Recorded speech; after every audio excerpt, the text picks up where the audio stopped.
Hello mga mamis! Ito na nga, nagbibake na naman ako, no? So, gagawa tayo ng tinapay at mga ensaymada.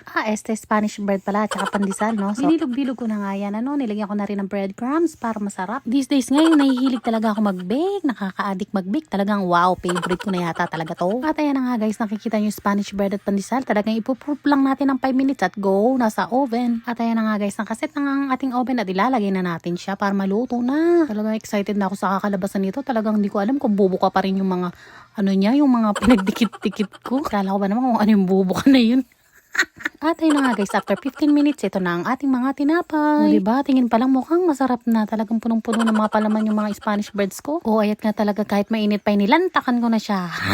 Talagang mainit pa siya kasi parang 5 minutes pa lang kinain ko na siya. At ayan nga guys, no? So ayan yung asawa ko naman talaga nakadalawan na. So yan, sobrang excited siya. Sobrang enjoy yung ng aking Spanish bread. So ayun lang guys, ang ating reels for today. Have a good day!